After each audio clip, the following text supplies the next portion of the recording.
I think there's one record that is more important to Hellcat Records than Dropkick Murphys Do or Die. That is not a Rancid record, of course. Mm-hmm. And that is Sing Sing Death House. I think that's the most important record on Hellcat outside of Rancid material.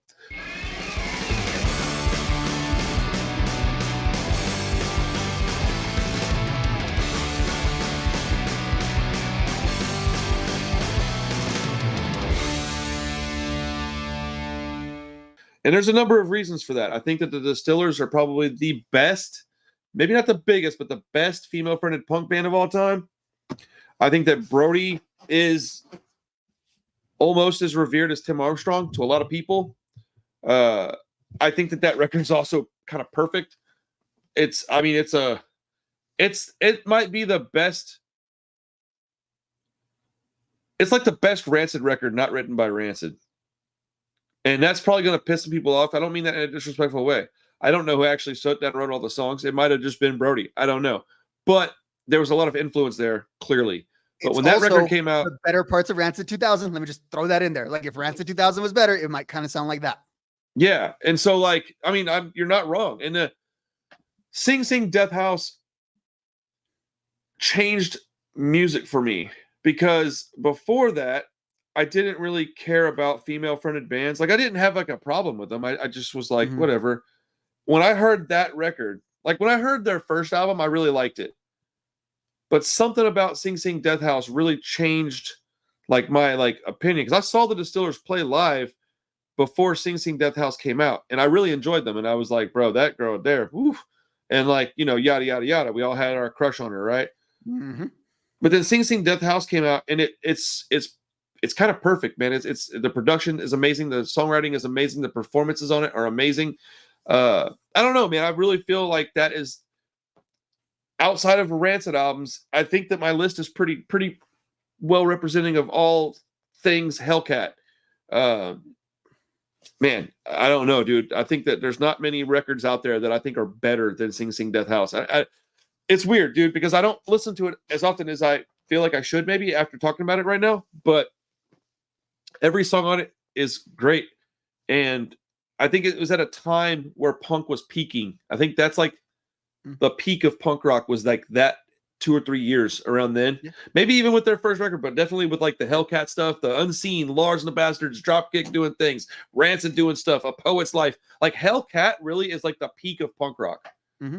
Well, it's at its peak when it's the most viable time to probably be in a punk rock band, even more so than the 90s, because all that had been flushed out and figured out.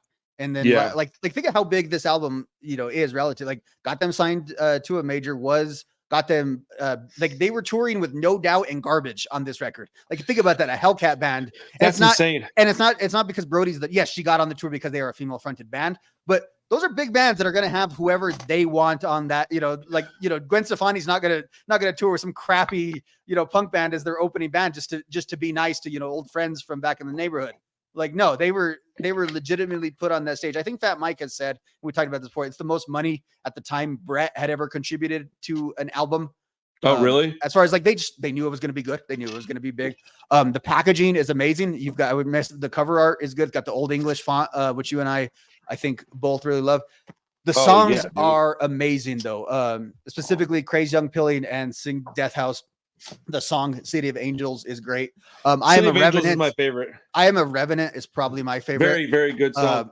Oh yeah. Look at this thing. I remember when it rained and it rained for you. Oh my God. I can listen to that forever. So the person, I talk about it all the time. Well, looking at that back as a flashback from the old CD. Bro, I'm telling you, I'm about to open it up because I had to re-buy this because I damaged my other one. A live unboxing. The person that got me into punk rock, I always said it, was a female. It was my girlfriend at the time who was like just into this weird music. And I knew what punk was, but I didn't really like know. Punk to me was, Green Day or whatever. And she was kind of into Rancid. Then I got really into Rancid. And then she's like, well, like my favorite band is fronted by that guy's wife, right? And I was like, no, I don't know what you're talking about. She'll check this out. And I was like, it's cool because she's this cool punk rock chick that's like loud and just like not exactly getting into fights everywhere, but will make her opinion heard. It's a very like assertive woman like that. It's kind of why I liked her, I think. And then I was like, who, the girl or Brody? Both. But I'm saying there was a connection because I was like, oh, that's like you if you were famous. I used to say, that was exactly like you talk about what there really wasn't like. And I talked about it in my video I did on them. Every other girl, even if it was like Gwen or one of them, they were still kind of like the typical. Yeah, that's how the CD was too, with the big that had that gun thing on there. They were always still like, I think, the typical pop princess. Like even Gwen Stefani, even though she's a little bit different, she's still kind of like a pop princess. I think Brody was the first one to really not sort of have that aspect. Maybe she looks like a modern Joan Jett or something, but she very much looked and felt like something that was out of the Hellcat scene. That was front and front. Well, and she was Courtney Love for like punk rockers, dude. Mhm. Like, and she even sounded a lot like her, kind of, to me. Yeah, and you said you didn't like the follow-up album because you thought it went too alternative and too whole terrible. sounded. I hate Coral Fang. That album sucks. Bro, that album's terrible. In my opinion, like, if somebody else likes it and thinks it's amazing, that's cool too. I don't understand why people get so bothered by one. They wouldn't have had that though if they didn't have this. They wouldn't have had. They got to be. It didn't last for them. Their infrastructure really wasn't. There was a whole chapter dedicated to them in Dan Ozzi's book. It's called Sellout. The Distiller, which is crazy. The Distiller's got a chapter in like a big book. He's one of like the 9 bands that he profiles in that book. Okay. And the section is really interesting. They just really didn't have it together on their own once they got as big as they got. They were very dependent upon Tim. Yeah, and so once that structure wasn't there anymore, it felt like everyone, the band was getting bigger. They're still young people, like everything kind of hit them all at once. So they didn't really last very much longer after that. I mean, they've done some reunions and stuff. Since then. Look, dude, people can say whatever they want about Tim and Brody. I don't care. It's not a conversation I care to have because I just don't care. Like it's none of my business, man. Like I don't necessarily think it's that. I don't think it's wrong at all. And I don't think it was that weird. I mean, circumstantially, it's just not. It is weird, but it's like, well, one, I don't got to know any of these people really anyway, and it doesn't really have that much impact on whether their music was good or really, like I don't have to have any moral judgments about listening to the music. But, it's not like the other band we were talking about a couple weeks ago at the end of the show. It's right? Well, my point is that people give Brody all this credit, and I'm thinking like maybe they should pump the brakes a little bit and shine the light back on Tim a little bit, because when he's involved with the project, it's successful. Mm-hmm. If you take him out of the Interrupters, they wouldn't exist. Without him, the Distillers wouldn't have been as good or as famous or as whatever, right? So, like, I don't know. I don't want to like take away from the band. I think that record is amazing, but I do think that once this album happened, they got on a major. They went and did things outside of that family of Hellcat. They fell apart. She made some really weird decisions, and I don't care if they're right or wrong. That's their business. But she made some strange decisions in her personal life, and then their music started going a different direction. But it also mimicked the person she started hanging out with. Listen, like just watch what she did with her life, and are you surprised that Coral Fang sounds the way it sounds after she started going on tour with Queens of the Stone Age? She starts hanging out with that guy, dating that guy, gets married to that guy, and then she puts out an alternative record. I mean, is anybody surprised? That actually takes away from her credibility, in my opinion. But I don't care. Like, it is what it is. Like, I don't know. I've always been a hater of that guy. You know what I'm saying? But I don't know that they had some kind of happy home. Who knows? Well, There's no. Right I don't now, really know why. Legally, he's not allowed to be within like certain distance of her. Like that all fell apart like about a year ago. I heard he put his hands on her. Is that true? Yeah, it got pretty ugly, I think. That's disgusting, man. That guy needs to be locked up then. Yeah. But and I just think Queens of the Stone Age sucks. How about that? Can we just say that? My brother loves that band. I hate that band. I do too. I hate that band. But like, I think that was a circumstantial hit, and it was just like without one of those things, it wouldn't have worked. It had to have every single piece, and it was a big puzzle, and it formed a picture. And we got Sing Sing Death House, and I think that the record is it's like a time capsule. You can listen to it and go right back to 2002. Mm-hmm. I remember where I was at when it came out. I remember listening to it in a parking lot of a high school in my friend's Honda.